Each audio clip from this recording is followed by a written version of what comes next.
Okay, so in this video, sasagutin natin yung isa sa mga questions wherein pwede bang mag-share ng account or pwede bang mag-share ang dalawang teacher or more teachers into one account. The answer is that pwede po siyang gawin yon na pwedeng mag-share ang multiple teachers sa isang account. But ano ba yung mga problems na pwedeng mag-arise doon? Ang mga possible problems or ang isang nakikita ko lang na problem is that once na sinama natin ang isang teacher or may kasama tayong isang teacher sa isang account which is hindi masyadong familiar sa use ng Zipgrade, pwede niya pong ma-accidenting ma-delete po yung mga ibang work po natin dito. Yun po yung worst. Okay po, or ma-jumble-jumble niya or ma-edit niya itong mga classes or sectioning. So, yun po. Kailangan lang po muna natin silang i-train before sila pasalihin kumbaga dito sa multiple sharing ng isang account. But itong video na to is naka-design siya to explain yung isang concept kung paano ba gawin yung multiple sharing na yan. So, pag multiple sharing, ang isa sa mga possibilities is that once na belong kayo sa isang grade level, and especially siguro 2 or more teachers nagtuturo sa isang section. So, of course, obviously, isa lang yung mga nila doon, mga estudyante nila. Kasi isa nga rin din na section, pero magkaibang subjects. So, how do we do that? Or how do we set that up? So, ang setup is that gawin lang muna natin yung yung nakasanayan natin gawin, which is mag-upload ng estudyante through importing students from CSV or itong add new student. Ito yung manual method natin. After that, ganito na yung magiging setup. So, halimbawa ito. So, ngayon, wala tayong problema dito kasi we have grade 10 and we have grade 11 dito. Sabihin na lang nating dalawang teachers sila. The other is teaching grade 10, but the other one is teaching grade 11.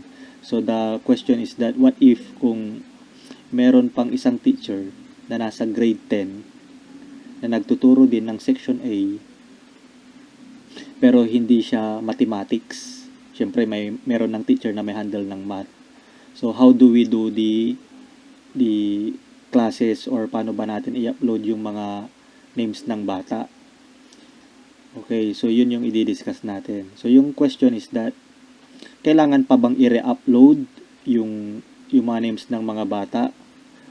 So the answer is that no need to upload. Bakit? Ano pong mangyayari kapag nire-upload po yung name ng mga bata at nilagay siya sa ibang class, let's say grade 10 science section A.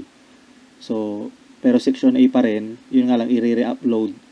So, ang mangyayari po doon is madodouble lang yung entry. For example, we have this student sa first row. Kapag nag-re-upload tayo, of course, parehas pa rin yung data dito. Itong part na to. Okay? Pero pagdating na dito sa may student ID at sa access code, doon na po yung makikita talaga na mag-iiba. So, ang mangyayari doon is magkakaroon ng confusion tuloy. So, what if there are 3 teachers na nag-share sa isang account and they do belong sa isang grade level? So, ibig sabihin ba, magiging 3 syempre yung entry ng bata.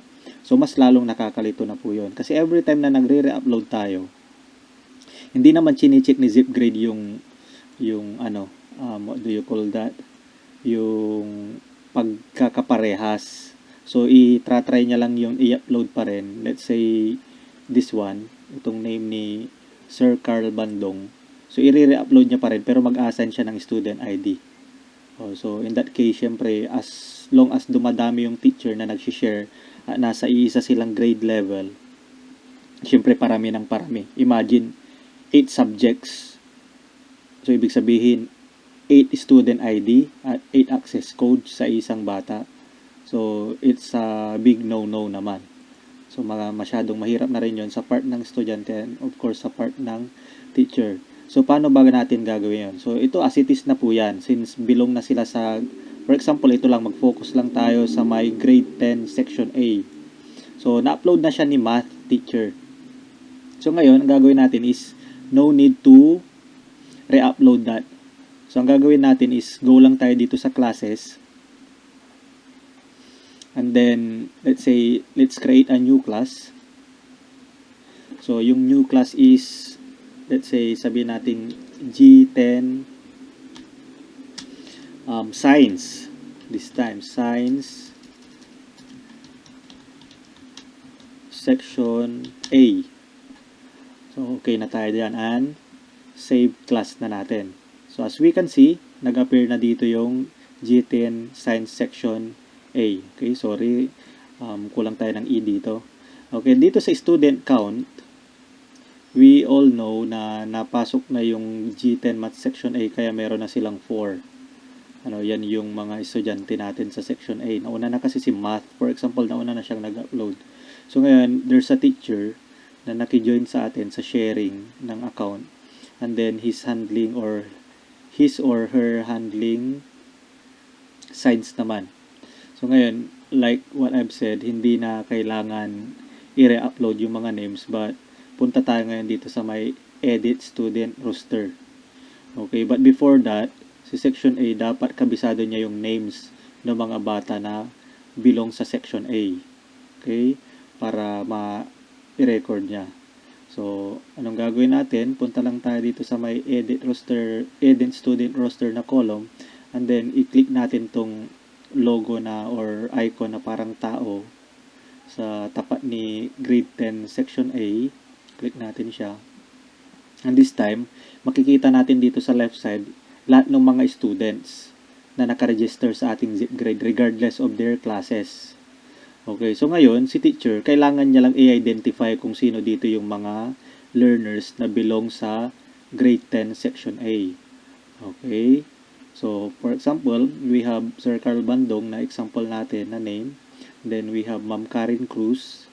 Okay, Sir Julius Reyes, natatandaan ko ito lang yung mga caps lock eh. And Sir Miguel Rosario.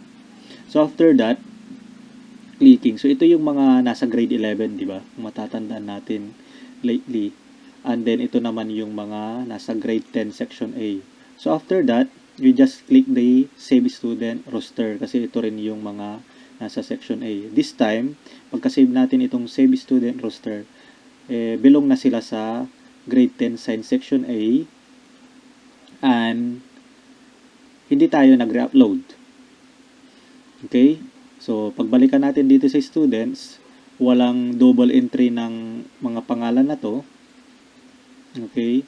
But, ang nangyari lang, nadagdagan lang yung classes where they belong. Ayan.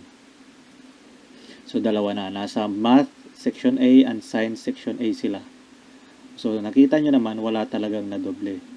So, hopefully, is naintindihan nyo siya and ma-apply nyo siya sa ating school or kung saan man tayo, kung saan ba natin ito i-apply. So, yun lang yung isa sa mga nakikita ko na that would be, encountered kung pag nag-user sharing tayo dito sa Zipgrade. Okay? So, that's all sa ating video.